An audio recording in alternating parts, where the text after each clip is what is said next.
Hello ninth grade, welcome again to my YouTube channel. तो हमने ये सारी एक्टिविटी आपको शॉर्ट्स के माध्यम से समझा दी है। Particle of matter are continuously moving हमने पढ़ा था। ये सारी एक्टिविटी आपको मेरे शॉर्ट्स पे मिल जाएंगी।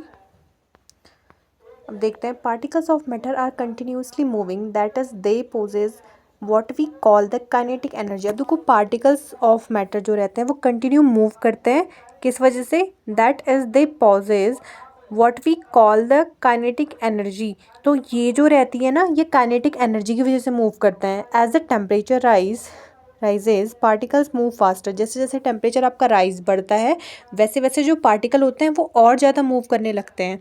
सो we can say that with increase in temperature the kinetic energy of the particles also increase. तो हम ये कह सकते हैं कि जैसे जैसे टेम्परेचर इंक्रीज होता है, काइनेटिक एनर्जी भी आपकी इंक्रीज होती है।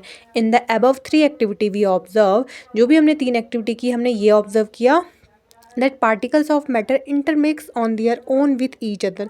तो हमने ये ऑब्जर्व किया कि जो पार्टिकल्स ऑफ मैटर होते हैं वो इंटरमिक्स होते हैं, कैसे? ईच अदर, आसपास, अपने एक दूसरे से, ठीक है।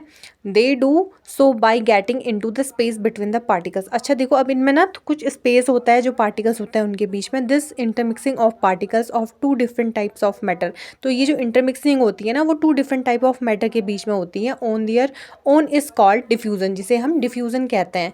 We also observe that on heating diffusion become faster. अब हम ये भी ऑब्जर्व करेंगे कि हीट होते ही जो डिफ्यूजन होता है वो क्या होता है? फास्टर होता है। Why does this happen? ये क्यों होता है? क्यों होता है ये? क्योंकि काइनेटिक एनर्जी जैसे जैसे आपकी इंक्रीज हो रही है, वैसे वैसे आपका टेम्परेचर आपका जैसे जैसे इंक्रीज हो रहा है, वैसे वैसे काइनेटिक एनर्जी हो रही है। तो जैसे जैसे आपका जो हीट आपका हो रहा है, वैसे वैसे आपका क्या हो रहा है? ये हीट इंक्रीज हो रहा है, तो डिफ्यूजन भी इंक्रीज हो रहा है। Why does this happen? ऐसा क्यों होता है? क्योंकि उनके जो पार्टिकल्स पे डिपेंड करती है ये चीज़ है।